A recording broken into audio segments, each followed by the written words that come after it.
right, welcome back to another episode of the Psychopedia podcast. I'm your co-host, Hank Sinatra, here with my Stanley Cup losing ass co-host, Investigator Slater. You have a chef on your shoulder. Yes, I do. Where did that guy come He's from? looking right at me. It's sitting on your shoulder really well. Well, there's a magnet that I stuffed underneath the strap of my tank top when you were not looking. And then there's a magnet in Ratatouille's hiney. And so when I put him on my shoulder, he stays put. That's incredible. And since you called me Rat Queen in part one, wait till that episode comes out. I thought that this was appropriate. Oh, we're doing part 2 today? We are. Oh, yes. Yeah. Nice. Nice. So I won't keep him on the whole episode, maybe like another minute. Or 60 or whatever it winds up being. Welcome to the podcast. Yeah. Yeah. If it's your first time here, welcome. If it's your 100th time here, welcome back. Freak. And since it's part 2, I kind of just want to dive in, but I do want to just say a couple of things very fast. Couple. Nothing, people. Patreon.com/psychopediapod. I listened to an old episode for our Unhinged today. Yeah. It was the first time we announced that we're going to have somebody come out and record with us. Every 500 Patreon people that sign up. We're getting very close again. The numbers are, there's a lot of free Patreons on there, which is fine. I have no problem with it, but it's like, we're out of every 500 paid Patreons. We have good to make that clarification. We have somebody come in. I don't know what the free people are doing there. They can't see anything, right? And I even have a thing on Patreon like, hey, if you're free, that's cool. You're welcome to be here, but like, there's nothing here for you. Here is nothing. Here is nothing. But anyway, everyone's welcome over at Patreon. Absolutely. But we are getting very close to choosing another person to come out with us. We've scheduled the one with the last one. Yep. The last person we chose already. So that's scheduled. AKA Steve. Great name. Welcome to the fucking podcast. And I'm going to read a couple of Patreon names off because they're just so fucking good. Let's go. Rapid fire. Midnight Serial Killer. Oh, yes. I know. Jizzbrain Maxwell. Oh my God. That crept up on me. It just unloaded itself on you. Yeah. That, of course, is from the Rocktario episode, which I think we had Patrons there for as well. We did. Oh my God. Mike and Kat from Texas. That was the first one. And in the episode, there's something happens where he digs somebody up who's dead, cuts the top of her skull off, and then ejaculates on her brain. And there was a big song back then, like Kevin Gates, I think it was, like, I'm just thinking with my dick. And there was a lot of videos being made with that. And I just couldn't stop saying, I'm just jizzing with my brain. Yeah. And that's it. Jizzbrain Maxwell. She's here. Smashly, Flaming Flags J. Win for me. Wow. Tank's Left Titty. Amazing. Tank's Left Titty. Somebody better claim the right one. Laura Sim. The right titty. Yeah. I was like, what, did they claim the wrong one? Lacey D'Amato. And Kate. Welcome. Kate. One and all. Just Kate. So yeah, we're having a blast over there. Tons of content. I can't even list it all because it would take too long and I want to hear about this case. So say goodbye to Ratatouille. Without further Ratatouille. Nice. Without further Ratatouille. My cutie. Also Les Misrael Keys on here. And I am going to see Les Mis in Philadelphia. If you haven't seen Les Mis, they're doing a gigantic national tour right now. I highly recommend getting tickets to go see it. Yeah. It's amazing. I think we'll probably join you. That would be amazing. Fantastic. Yeah. All right. So without further ado, for real, let's hear about part 2 of this case in which we're going to dig in even further to the craziness. Yeah. Now it gets where we're deep diving. Good news for you. Oh. I don't even remember what part 1 was about. Wonderful. Lucky for you, I have a little summary to provide. Very good. But this is in no way a substitution for part 1 for the people who haven't listened. Because for you, it'll start coming back as we go in. If you haven't listened to part 1, I really, really strongly recommend that you do. Part 2 will hit a lot harder, make a lot more sense. And you really need that background. For sure. But as a quick summary, in part 1, we explored the horrifying case of 20-year-old Colleen Stan. That's right. Who was kidnapped while hitchhiking by the sadistic married couple, Cameron and Janice Hooker. With the baby. Now, by this point in the case, they have two daughters. Under Cameron's brutal control, Colleen was subjected to 23 hours a day of agonizing solitary confinement in a box designed for extreme sensory deprivation and total immobilization. Yeah. We delved into how Cameron's relentless psychological torment sought to shatter Colleen on every level, physical, emotional, and mental, by forcing her into a nightmarish existence as his sex slave. Mm-hmm. Using homemade torture devices such as a head box, stretcher, rack, ceiling hooks, handcuffs, and heat lamps, Cameron inflicted unimaginable pain. Colleen was even coerced into signing a slavery contract after being manipulated into believing it was real, while being terrorized by a fictitious authority known as the company. See, you're remembering. Yes. And lastly, in part 1, we left off by learning how about 3 brutal years into her captivity, Colleen was given the rare gift, which was a Bible, a seemingly small gesture that ultimately wound up playing an indirect yet crucial role in her eventual escape and liberation. Yeah. Okay, so that's a summary of part 1. Everything henceforth will be part 2. Oh, there was another Patreon. Fancy word. Oh, big fancy word. Nice. Big fancy Very word good. was one, and then nice was the last name. Very good. Okay, so after receiving the Bible, the nature of Colleen's captivity began to shift. First of all, she found comfort in her new faith and sort of a companionship that she hadn't felt in her entire 3 years of being held captive, which I imagine is something that faith brings to those who are fortunate enough to have it. Yeah. She'd even begun reading passages from the Bible aloud to Cameron, which provided a bit of social interaction that her brain craved on a level that neither you nor I could even begin to imagine. No way. Wilson, the fucking volleyball. Yeah. You know, I haven't seen that movie. I know about it. Oh, shit. I probably was like researching something. Hard to believe. Instead of watching a movie. Yeah. So by 1980, Cameron, who was arrogant and confident that his relentless psychological manipulation had shattered Colleen's will, began granting her brief periods outside. Yes. He knew that he'd broken her down into this compliant, obedient figure who would never attempt to escape or to report him. And crushingly, he was right. At night, he let her out? Yes, very good. In part 1, we talked about how he started to let her out of her coffin to clean his house completely naked at night. But what I'm about to get into shows that he's lengthening the leash, if you will, a little bit more, because he's so confident that she's so under thumb that she's not going to report him or escape. This is what happens, thank God, with these people. They get a little bit complacent, and thank God for complacency in situations like this. Yes, although you're going to be shocked at how this unfolds. I'm sure I will. So Colleen began tending to Cameron's vegetable garden in the yard, babysitting his 2 daughters, and was allowed to shop, jog around the neighborhood, and go dancing with Janice. Wow. At this stage, Cameron coerced Colleen into panhandling as well for 6 hours a day, only to confine her in the box beneath the waterbed upon her return. Oh my God. But she had all those hours out of the house and never reported him or tried to escape. Yeah.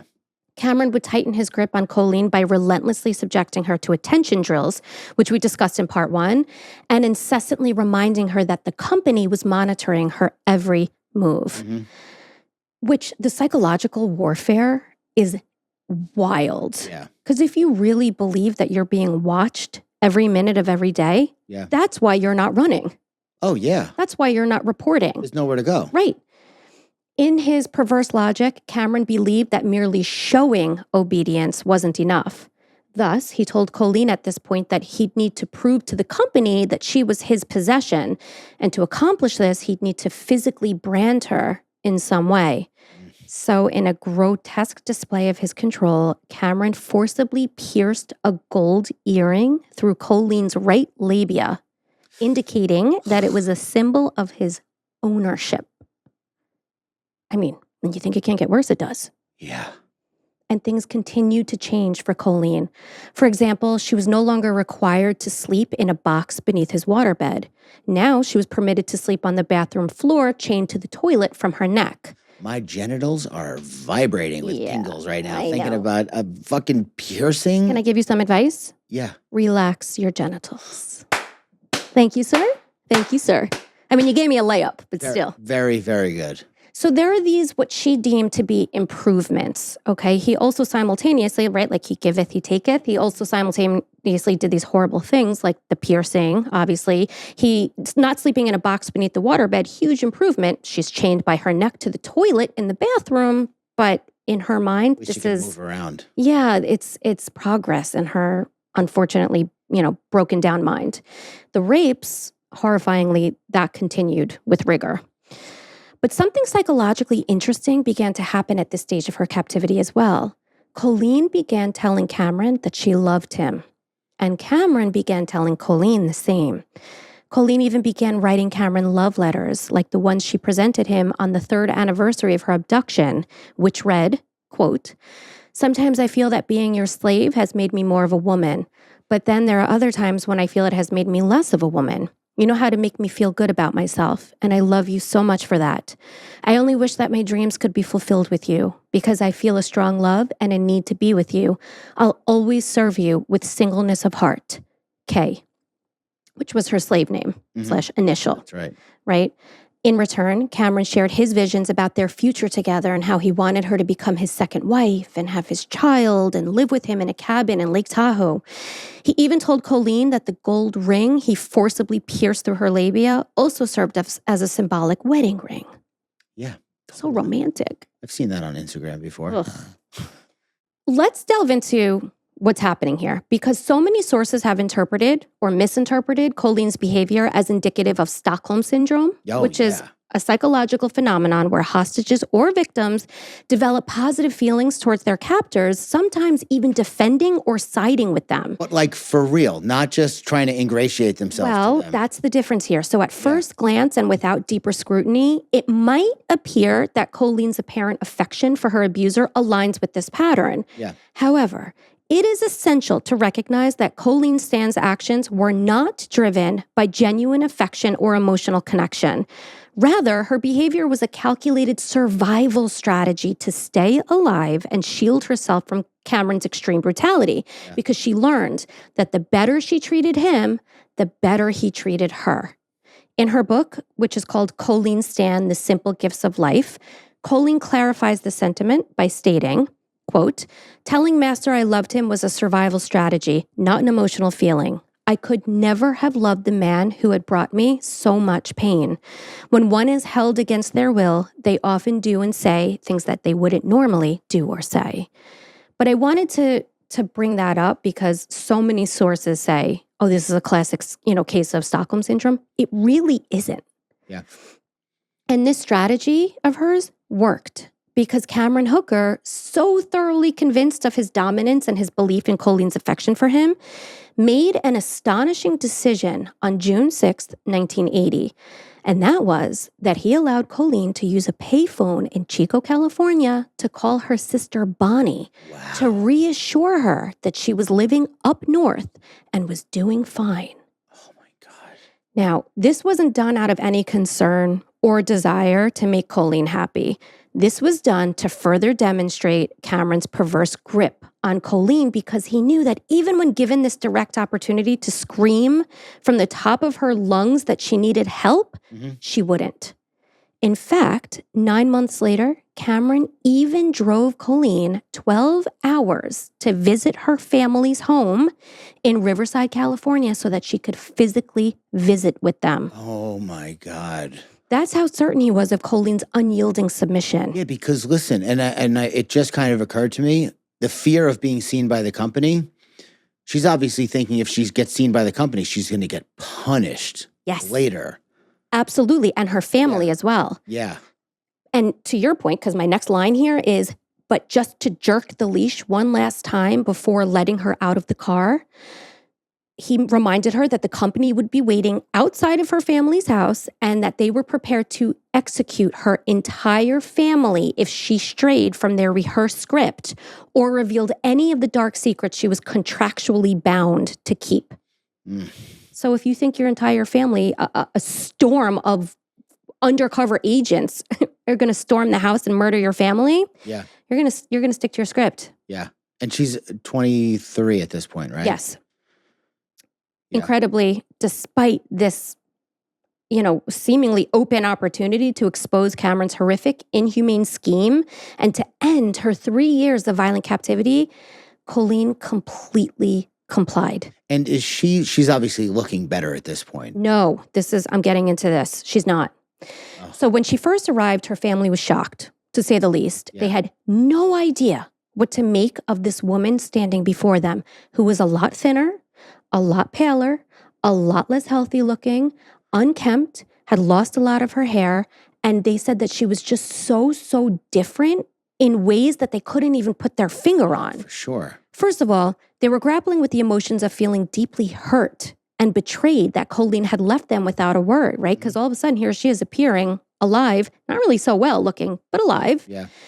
They were also over the moon to see her again, but their joy was tempered by the fear of saying the wrong thing and then worried that she may walk out the door for another 3-4 years. Yeah. So they were also very careful not to push her and probe her about where she'd been. Yeah.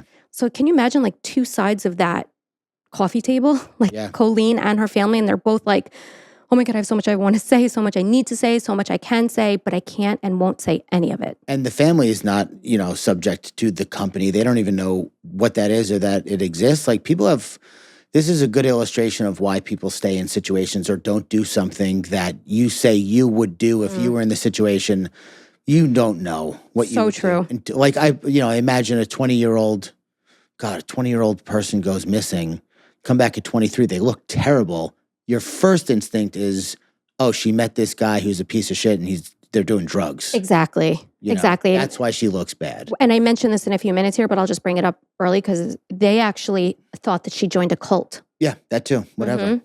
Also, just the time period, like all those things just kind of made sense for them. And for them, the ultimate punishment is not the ultimate, but they're scared that she's going to never come back. Exactly. So they're biting their tongue. She's biting her tongue. If you were a fly on the wall during that family reunion, it must have just been so awkward. Yeah.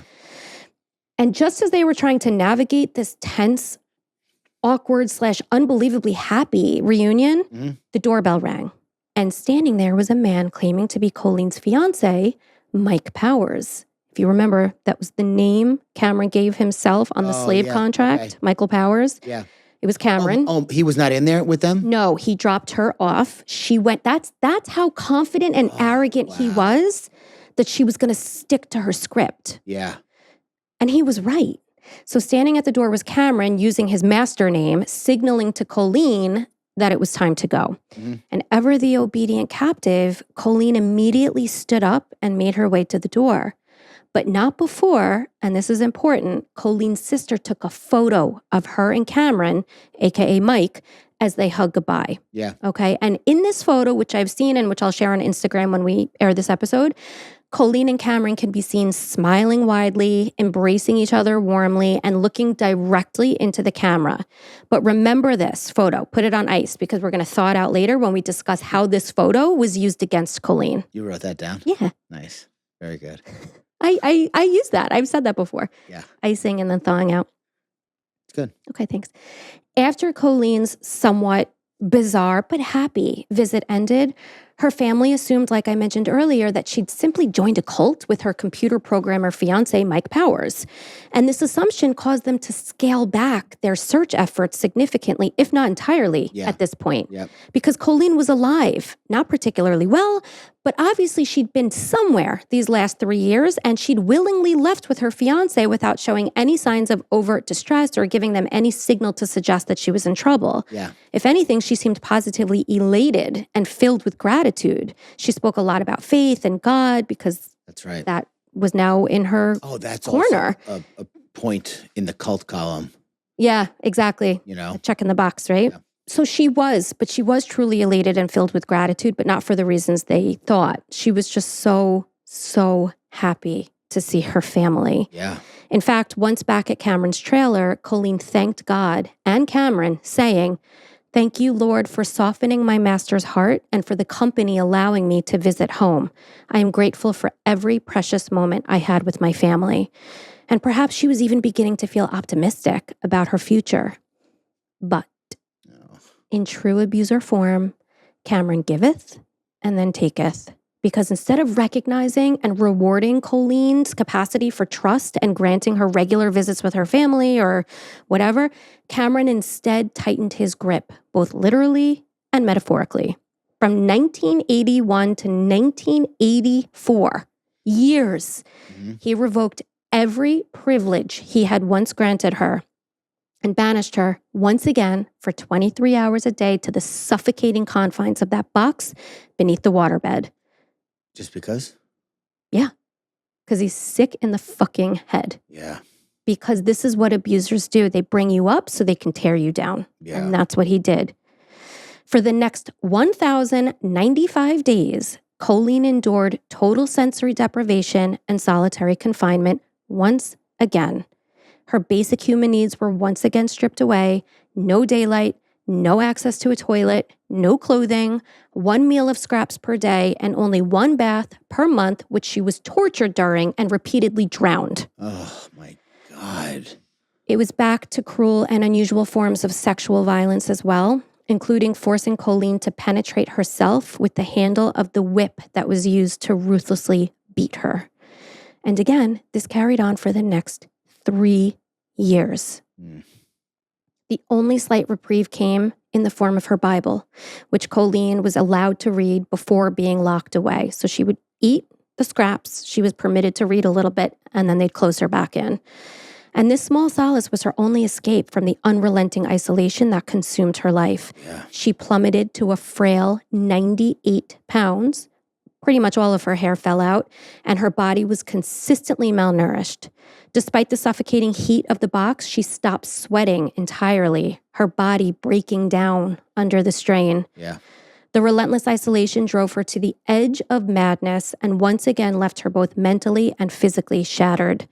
In her book, Colleen describes her torment as akin to that of a prisoner of war, reflecting the depth of her suffering and the brutality of her captivity. They don't even do that to prisoners of war. No, because I would venture to say most people would have broken. She's incredibly strong. Yeah, really. She really is. Then there was another significant change in January 1984 when Cameron suddenly proclaimed that God told him that Colleen could get a job. And this was shocking, but absolutely incredible news.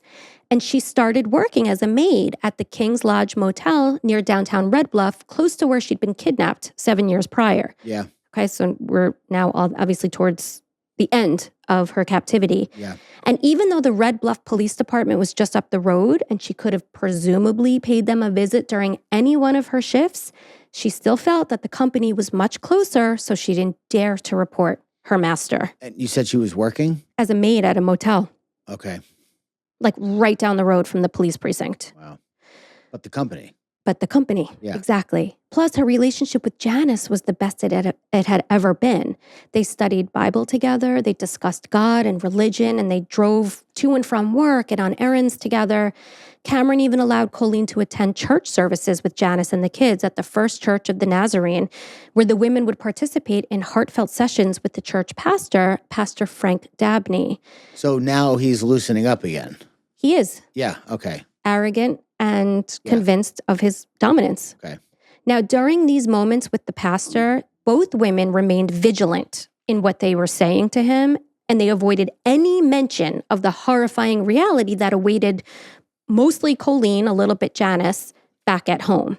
And life went on like this for a few months until something majorly unexpected occurred on August 9th, 1984. Snap, crackle, pop quiz. What happened? Let's find out. A, Janice told Colleen that the company did not exist and everything Cameron had ever told her was a lie. B, Pastor Dabney paid a surprise visit to the home and saw through the cracked front door a naked Colleen dangling by her wrists from the ceiling archway. Oh my God. C, Janice's older daughter discovered a bloody cattail whip in the yard and brought it to school, sparking an investigation. B. No. You're you're gross inside as a person. Sorry, not sorry. I'm a little ray of pitch black sunshine. Yeah. A? Yes. Yes. That was can I tell you something? Yeah. I almost, after you said it, I didn't do it because I thought you'd get annoyed. I was going to say that one. It's that one. It's that one. It's I would have gotten annoyed. So thank you. Yeah. Listen to this. Janice arrived at the King's Motel where Colleen worked as a maid. Her face completely etched with a blend of anxiety and resolve. It was 11:30 a.m. on an otherwise ordinary morning when she decided, for some reason which even to this day remains unclear, to reveal the shattering truth. With trembling hands and a voice heavy with what sounded like regret, she confessed that the company was nothing more than a figment of Cameron's cruel imagination, a ghost story concocted to tighten his grip on Colleen over the years.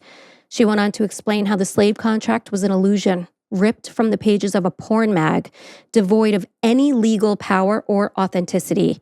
And as the heavy weight of her confession hung in the air, as Colleen's mind attempted to make sense of what she was hearing, Janice begged Colleen to find it within her to forgive Janice, her eyes pleading for redemption amidst the wreckage of their shared past. All that Bible reading. That's it. Yeah.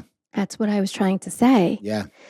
Colleen was in utter shock. Yeah. Deep in her gut, in her heart, in her mind, feeling both confused and yet suddenly clear, she instinctively knew that Janice was telling her the truth. Yeah. And in that moment, Colleen dropped to the bed in the hotel room that she'd been cleaning, and she wept. She had to lie to herself about all that stuff being true in order to survive, because she knew that on the other end of it was possible torture. And I feel like anybody would do anything to avoid torture. Agree. Even lie to themselves. People lie to themselves now just for fun. Yeah. You know? I know.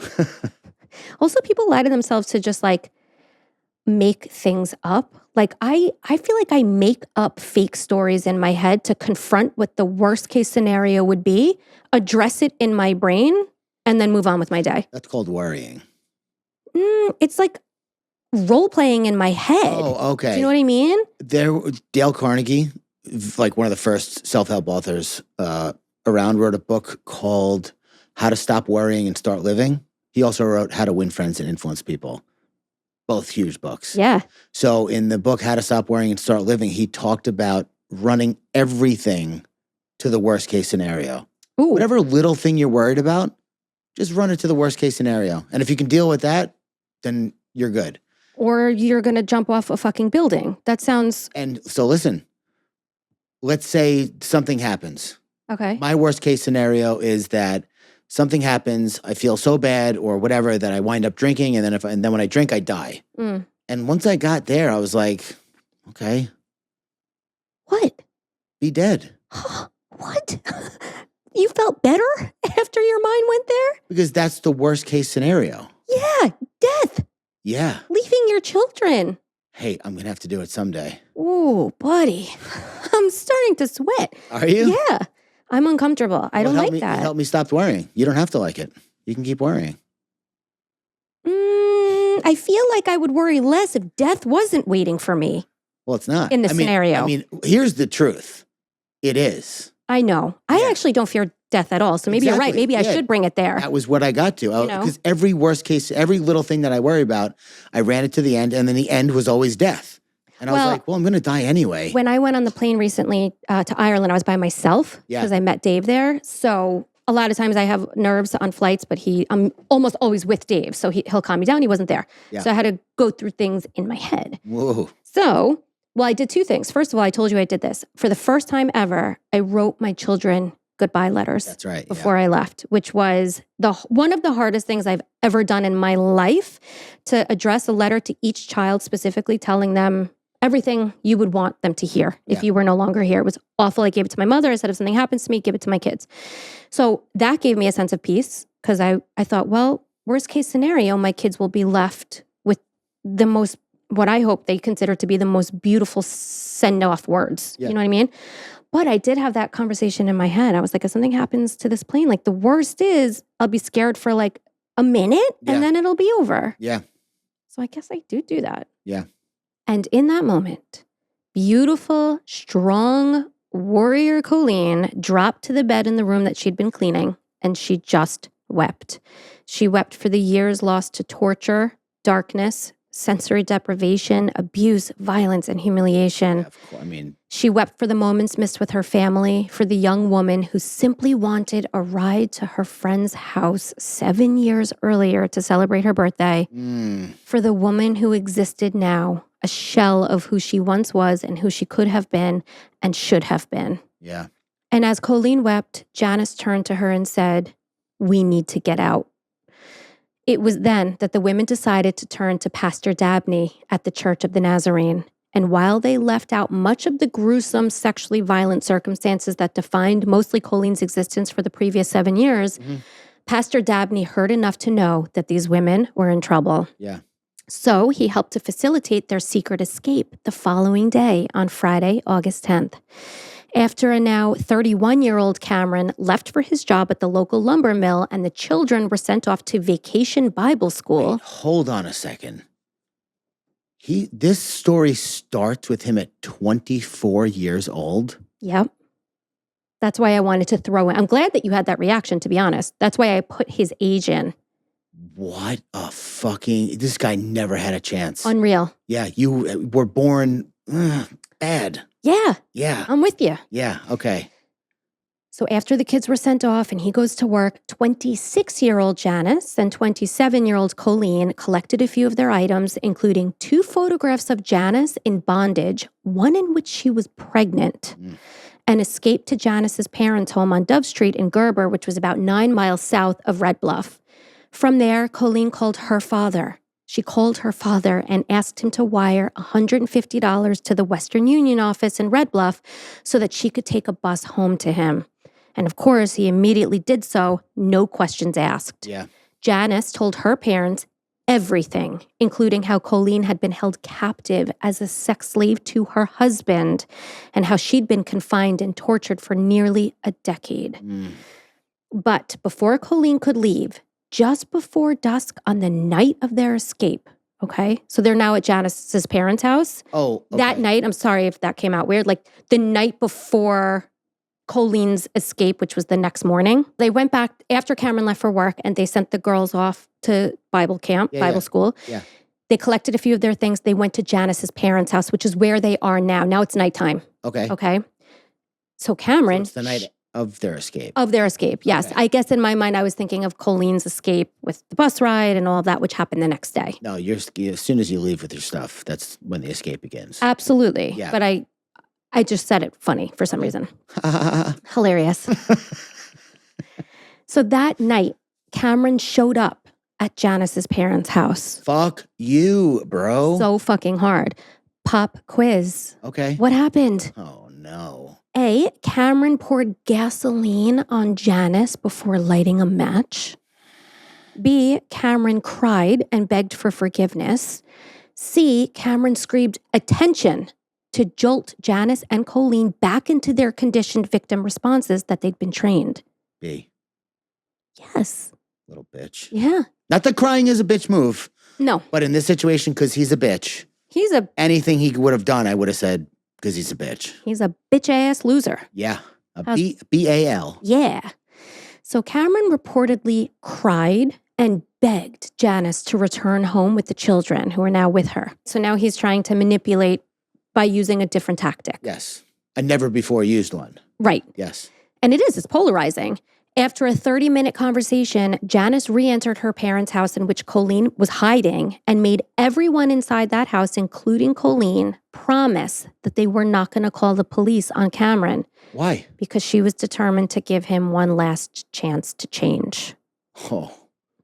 And Colleen, with her almost pathological selflessness, this was a term that I think was aptly used in a book titled Perfect Victim, which I mentioned in part 1. Colleen agreed not to call law enforcement. I guess if you've been with someone for that long and they've never used that tactic before and it's brand new. Even if he used the same tactic, I would understand. I feel like the old tactics got stale and that's why they were able to see through them. Yeah, But- maybe. But this one, which is like, crying is supposed to be involuntary. Yeah. Obviously, people conjure it up when necessary if they need to.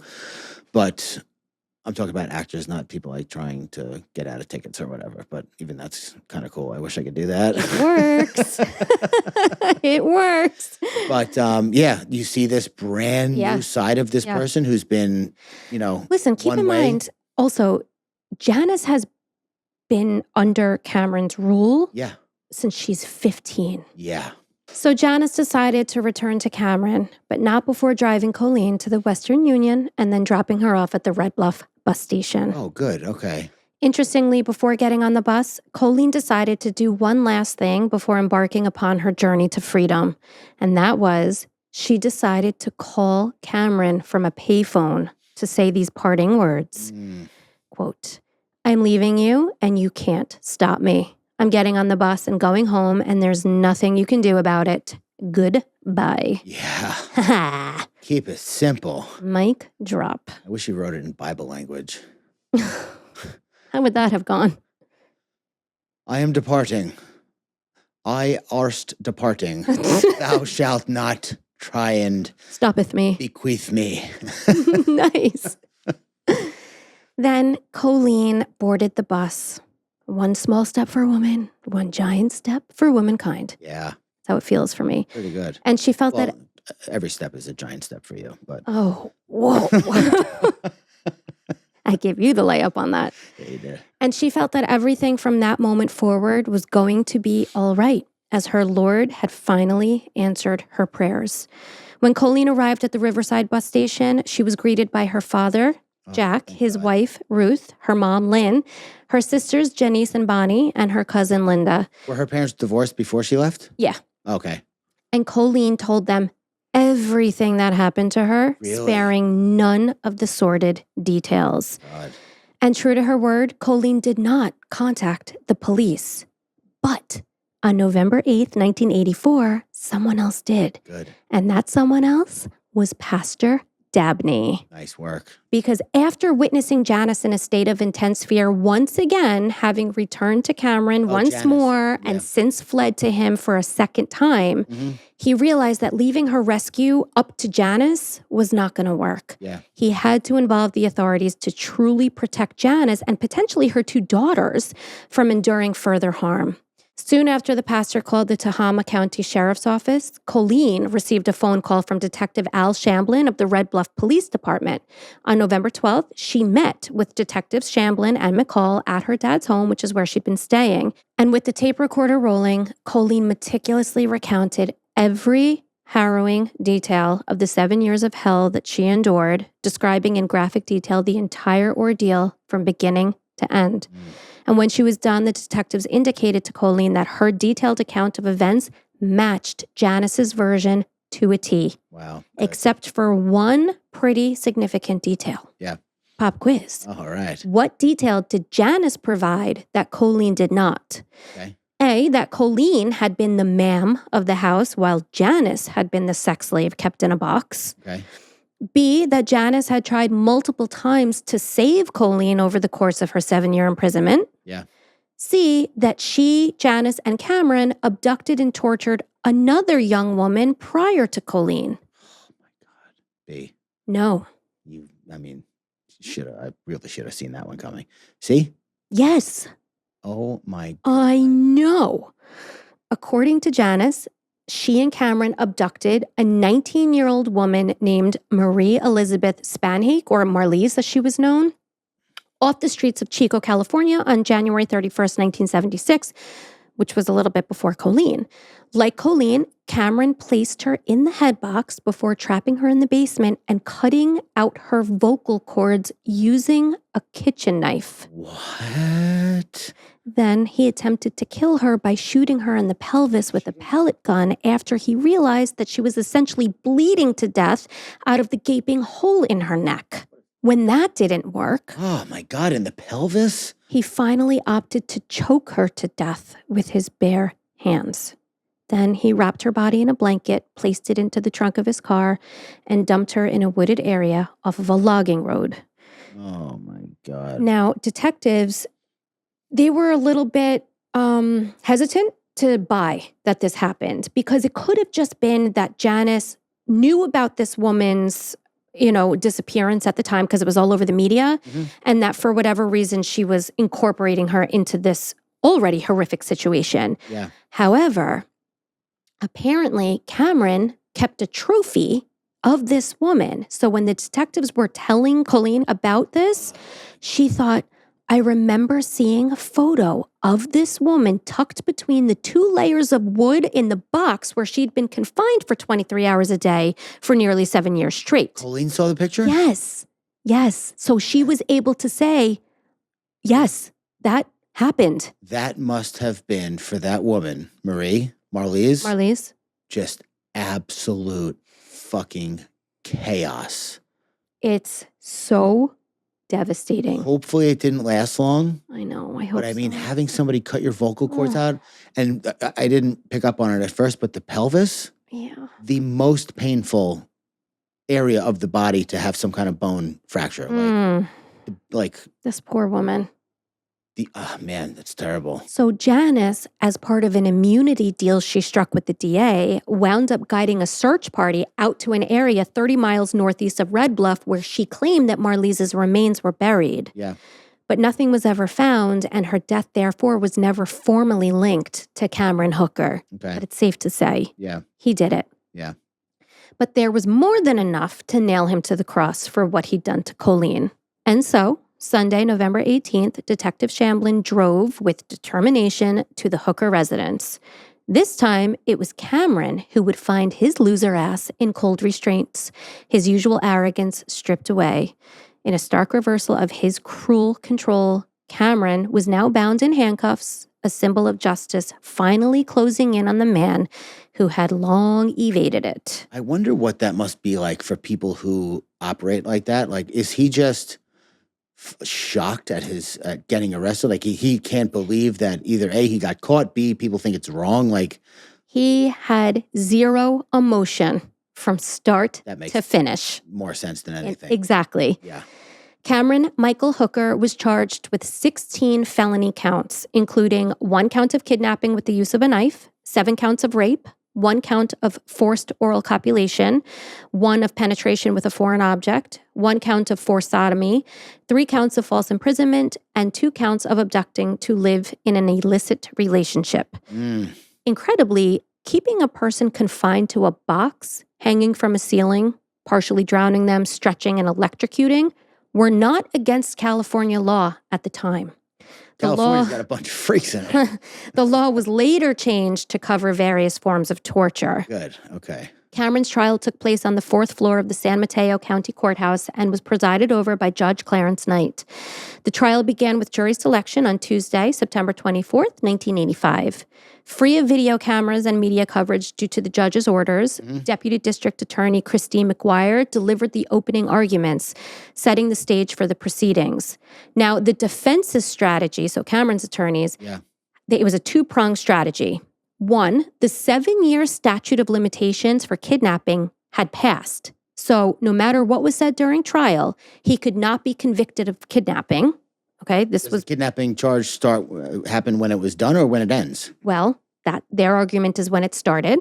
Fuck you. I mean, whatever. And the second strategy, that Colleen Stan had been a willing participant since 1978, which is when she, Cameron, Janice, and the children moved into that trailer. Yeah. Okay. They also attempted to portray Janice as the main perpetrator here, since she had immunity in exchange for her testimony. This is all happening in a trailer? Much of it happened in a trailer. And he built, remember I said he built a torture shed behind the trailer. So no, because they must have been in a house because you said she was in a box under the stairs or something. Exactly. They started out, remember, in the house on Oak Street. Yeah. And then the first time he let her out of the house, like 3 years into her captivity thereabouts, was to take her to the trailer, which had become their new home. So she about half the time in the house, half the time in the trailer. So the kids are in the trailer. Yes. They were told that Kay was their babysitter and that she went home at night. And they never saw what was done to her or that she was chained in the bathroom. Oh, my God. Yeah, okay. I know. It's a lot. In her opening statement, District Attorney Christine McGuire decisively confronted both prongs of the defense's strategy. First of all, the kidnapping was continuous from 1977 to 1984. Yeah. Therefore, the SOL didn't start until 1984. Then she addressed the ludicrous suggestion that Colleen had been a willing participant in her own torture. McGuire detailed how 7 years of relentless abuse and psychological manipulation had led to a condition known as attachment condition, which explained Colleen's failure to contact the police or escape despite having ample opportunity to do so. She compared Colleen to, quote, an infant who must cry for food, could not talk, and was bound. As Hooker intended, she became extremely dependent, just as an infant is. And just as an infant develops an attachment even to the worst of mothers, so did Colleen. Defense attorney Roland, it's not pronounced Pappendick, but that's how it's spelled. Okay. What's Papa Oppendick? That's what we'll call him from now on. Okay. Attorney Roland Papendick, of course, presented a very different Hey, we're human beings, you know? Funny ass last name. He knows it. You know what I mean? He's not. I know it. Okay. Attorney Roland P. Roland Pencil Dick. I'm having deja vu right now. Man, I'm having a moment where I'm feeling like I'm 12. Okay, very good. So he, of course, presented a very different version of the relationship between Colleen, Cameron, and Janice. Okay, so he's representing Cameron. Oh, good. Then fuck him. I don't feel bad about making fun of his name. No. Well, defense attorneys get a bad rap. They do. But I feel for them. Yeah, well, whatever. I don't feel for Cameron. Yes, exactly. Since Janice had full immunity in all that transpired in exchange for her testimony, which is like a really fucking sweet deal, Cameron's attorney made the strategic decision to place much of the blame for what happened to Colleen on Janice. He also argued that Colleen, while initially kidnapped, had made the ongoing decision once they all moved into the trailer to stay. She had ample opportunity to flee or to call for help. Remember, she'd been permitted to go shopping, to run errands, to babysit the children alone in the house, to go jogging, and eventually to even have a job that took her away from Cameron for several hours a day, every day. Mm-hmm. In 1981, Colleen even paid a visit to her family in Riverside and could be seen lovingly embracing Cameron in a photograph. Remember how I told you to put it on ice? Yeah. We can thaw it out now. Oh. Because here is where it plays a crucial role in Cameron's defense. Because according to his attorney, quote, the evidence, meaning the photograph, will clearly show that Colleen loved Cameron, even promising she would give him the son that Janice never did. Wow. So that picture, it didn't really come back to bite her because it's bullshit, but the defense was using it against her. Yeah. Cameron's attorney also went on to indicate that 3 days after Colleen left the Hooker residence and moved back in with her dad, escaping, she called Cameron at 12:11 a.m. and talked to him for 76 minutes. And that did happen. In fact, evidence did indeed reflect that several phone calls were made between Colleen and Cameron when she was living with her dad. Many of those calls came from Colleen to Cameron. Yeah. In terms of evidence produced by the state, well, there was definitely no shortage of that.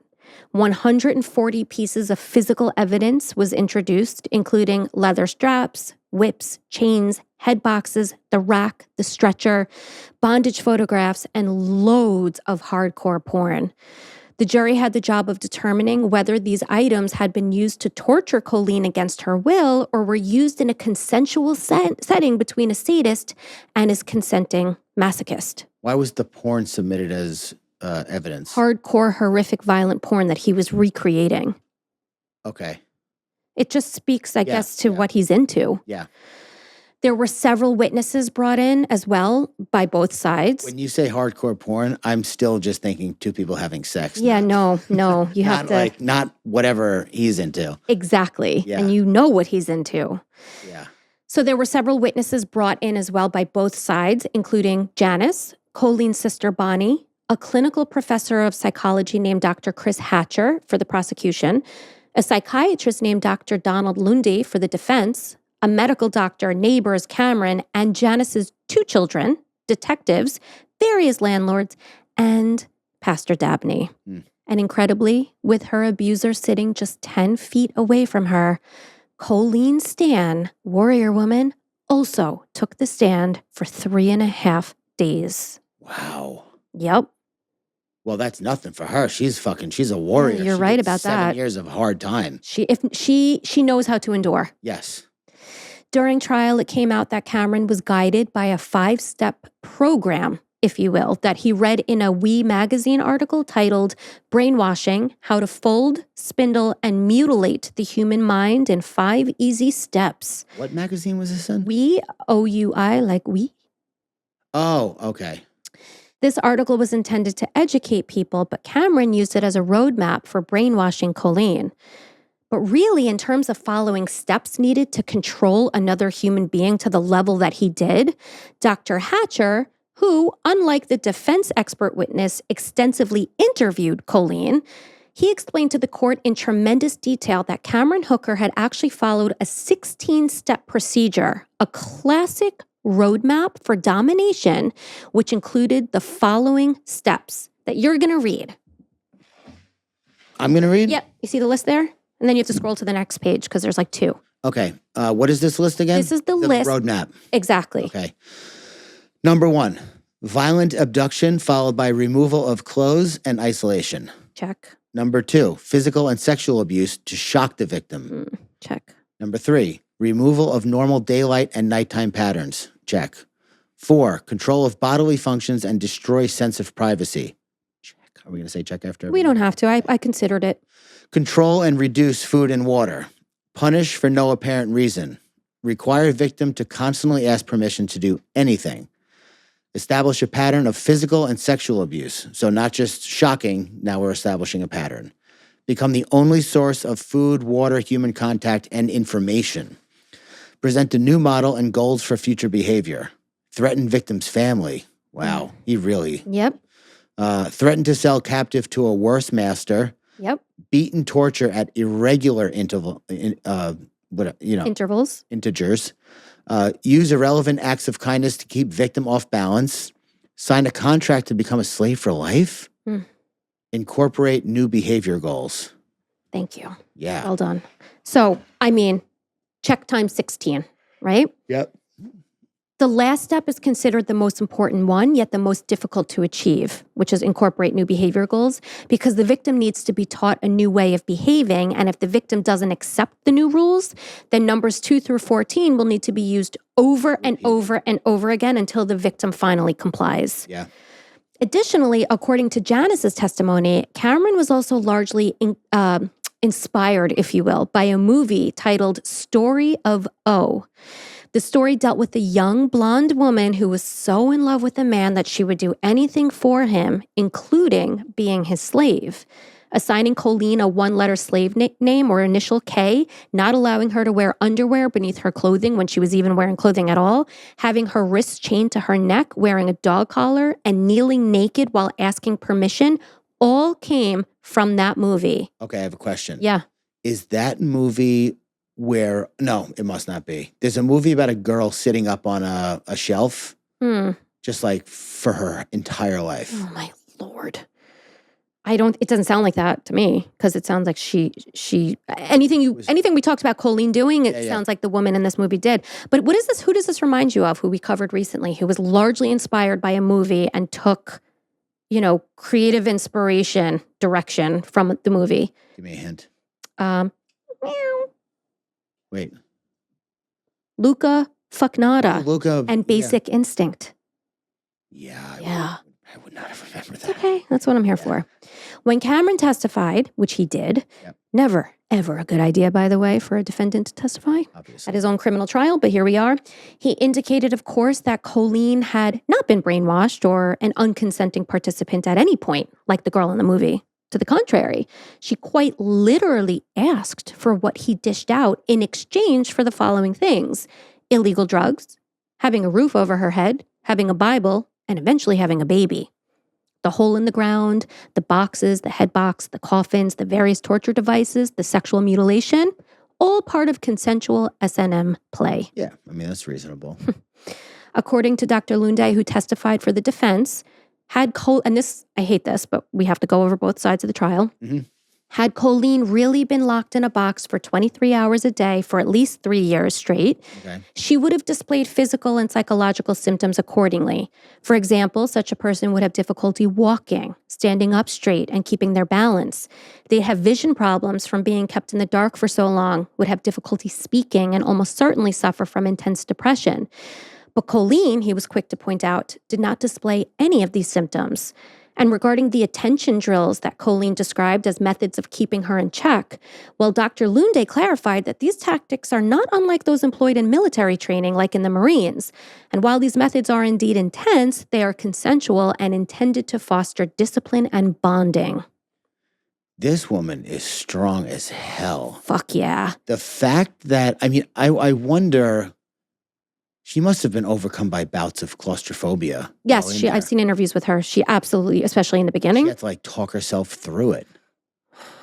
The only company she had was the sound of her own heartbeat in her head. Ay, ay, ay. And whatever self-talk she was able to muster. Wow. Now, to determine how we feel about the situation, even though I know exactly how I feel, I'm pretty sure I know how you feel, let's take a closer look at this gem, Cameron Hooker. Because he was not just your run-of-the-mill shithead bad guy.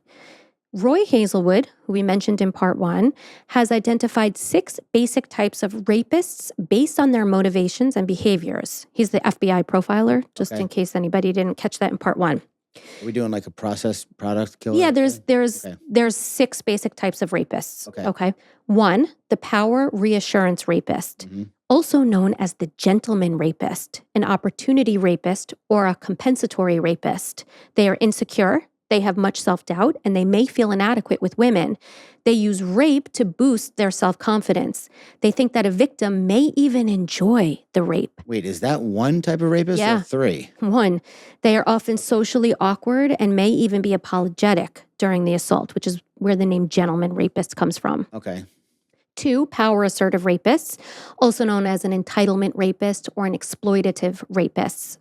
A date rapist would usually fall into this category. So this person may be insecure, but tries to show that they have no self-doubt.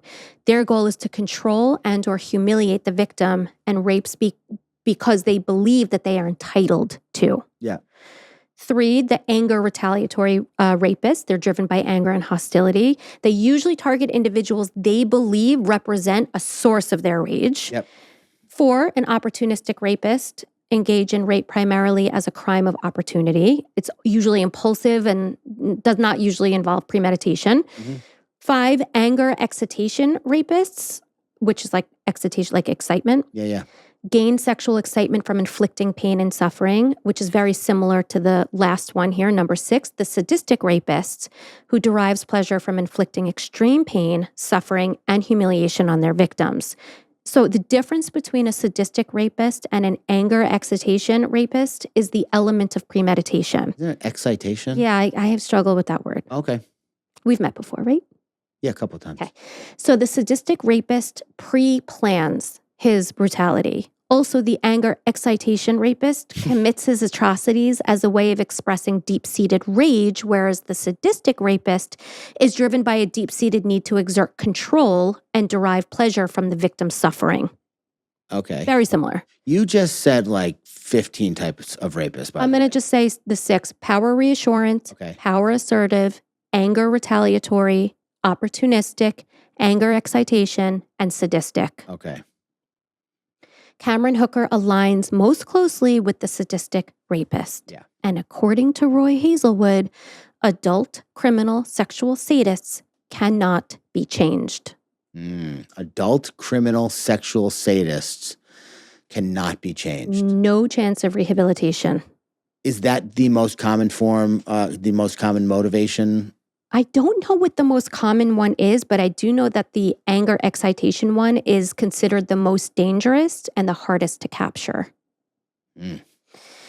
Adding insult to injury, Cameron Hooker was also a stone-cold psychopath. He lacked genuine emotional connections, was primarily manipulative and exploitative, felt zero empathy or remorse, and maintained an unbreakable, grandiose self-worth, even as he stood trial and was faced with overwhelming evidence highlighting his depravity. He still sat up on his high horse. Yeah. That's crazy. The trial was as intense as it was unprecedented. DA Christy McGuire lost 8 pounds and her hair turned gray. Why? It was such an intense, unprecedented trial. The entire courtroom was constantly confronted with the horror of Colleen's ordeal. In fact, the prosecution even reconstructed the torture box, the coffin-like one, and provided jurors with the unsettling opportunity to lie down in the box to provide a visceral sense of the confinement and terror that Colleen endured. In the end, following a 5-week trial and a 2.5-day jury deliberation, on Thursday, October 31st, the jury came back with their decision, and they found the defendant, Cameron Michael Hooker, guilty. And on November 9th, 1985, Cameron Hooker was sentenced to 104 years behind bars with the California Department of Corrections. Pop quiz. Okay. Which statement is true? A, Colleen Stan was deprived the opportunity to read a victim impact statement. Mm-hmm. B, when Cameron's conviction was read, he cried and begged the judge for leniency. Mm-hmm. C, more than half the jury attended Cameron's sentencing to show their support for Colleen. D, all of the above. D. No. Every time. Not every time. Yeah, you're right. I usually make it D. So she was denied reading a victim impact statement. Yep. Cameron begged and cried the judge for leniency. Yeah.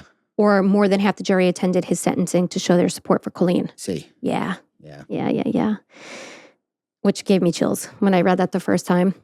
As indicated by the judge at sentencing, quote, I consider this defendant the most dangerous psychopath I have ever dealt with, in that he is the opposite of what he seems. He will be a danger to women as long as he is alive. Wow. Yeah. Now, his 104-year sentence did not take into consideration time served, time off for good behavior, any future sentence reductions due to ill health or prison overcrowding, or the possibility of parole, which means, you ready for this? Are you sitting down? Yeah. Incredibly, this month of this year, which is August 2024, the court will determine whether 70-year-old Cameron Hooker continues to be deemed 70? a sexually violent predator or an SVP. If the answer is yes, he'll remain in prison. If not, he will be released into a halfway home. Okay, so listen. Sometimes when we talk about criminals, I'm scared they're going to come kill me if they get out of jail. Cameron Hooker. Hit me up on Instagram. I'll give you my address. We'll meet, and I will handle it. Yeah, I'll show you. I'll give you what you deserve. Right. As if, I mean, he's probably getting that in jail anyway. He's a rapist. I would imagine so. Yeah. And guess when this is going to be determined? When? Tomorrow. Really? Yep. We are recording today is August 15th, 2024. This is slated to be determined tomorrow, August 16th. Wow. Yeah, completely time relevant case, which I didn't even realize, to be perfectly honest, when I chose this one. We had so many requests to do this one. Yeah. So I just wanted to honor that, but good timing. Yeah.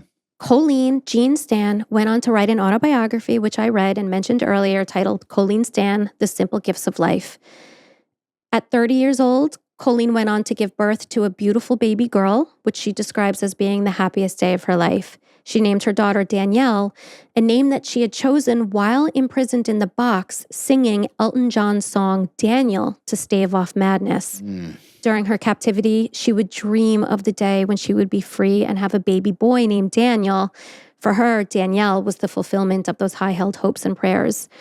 Colleen ended up getting married and divorced a total of 3 times, and that doesn't include the relationship she had with Danielle's father, Ruben. And unfortunately, her beloved daughter, Danielle, wound up getting into pretty serious legal trouble at 16 years old and was tried as an adult for her involvement in the murder of her friend's mother and was sentenced to 10 years in prison. Oh my God. I read about it a little bit. They maintain that she was in the car when it happened, but she was found culpable on some level. At least 20 books have been written about Colleen Stan. In terms of media coverage, there have been quite a few documentaries and movies made about Colleen, who will forever be known as the girl in the box. Now, I want to semi-leave off with a quote that was provided in the book Perfect Victim, which was co-written by DA Christy McGuire.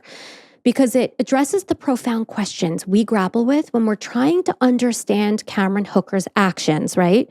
Why did he commit such heinous acts? Why did he exhibit the traits of a sexual sadist? Why was he such a psychopath?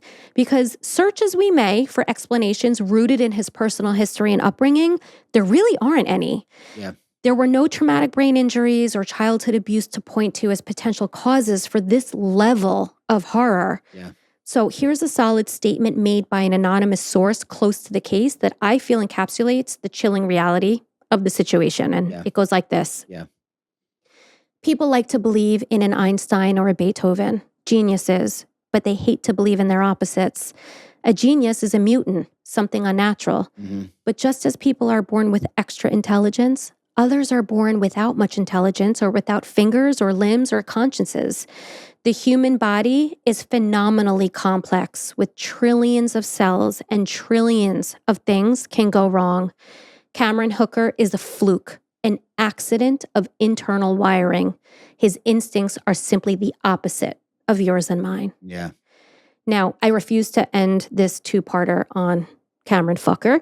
So instead, I'd like to leave off on the words of beautiful, strong Colleen Stan.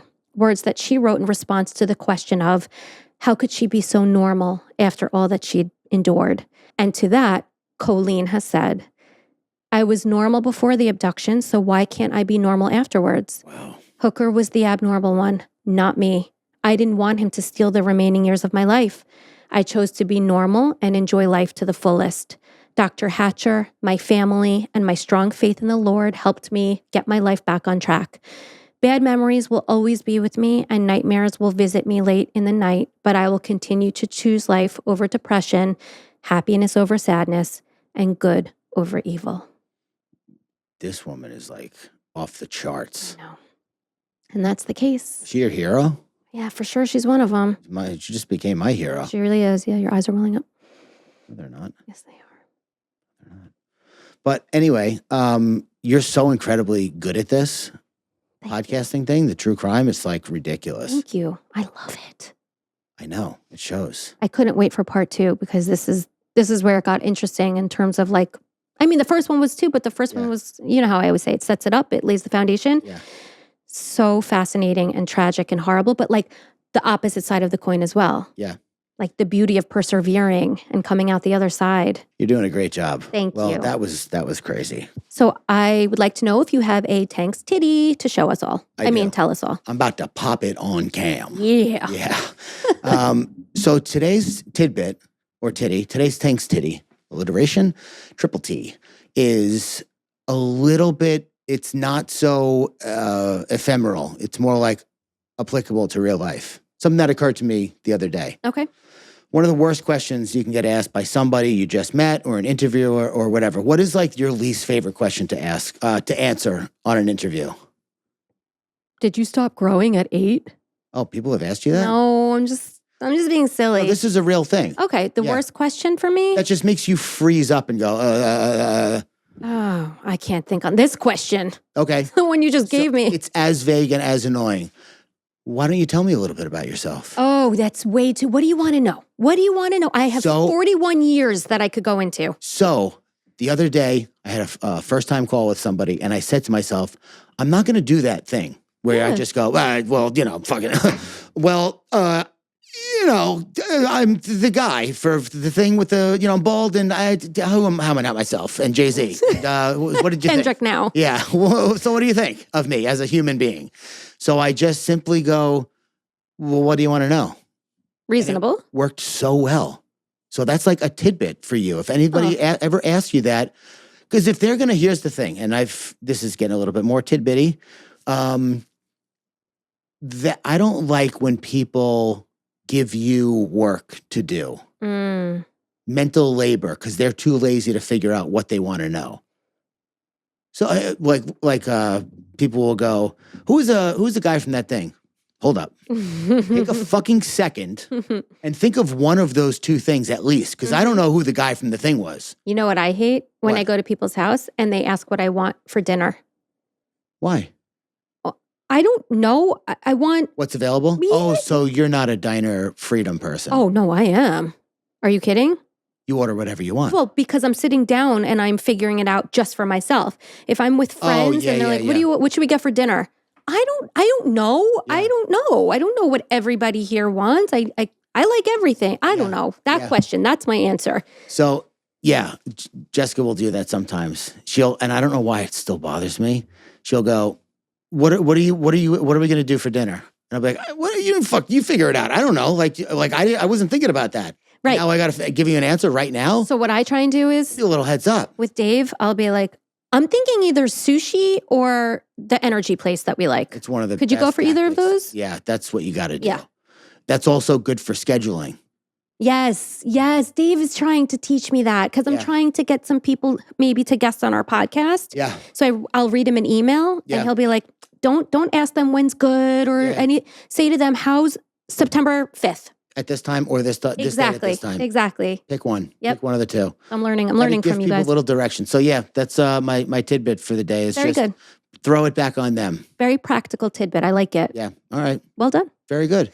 Thank you for all the hard work. Thank you for the execution on it. Thank you, Ratatouille, for whispering and Investigator Slater's here. This entire case, probably. Yeah, well, he was pulling my hair and like directing me. Yeah. On like how to do this whole thing. Very good. If you wore the hat, you could have put him up there. Yeah. Could have. That was a miss. If people want to know what we're talking about, jump over to YouTube. Yeah. Why? Oh, Ratatouille? Yeah, because if people are just listening, you have no clue what we're talking about right now. I have a little guest on my shoulder. Yes, you do.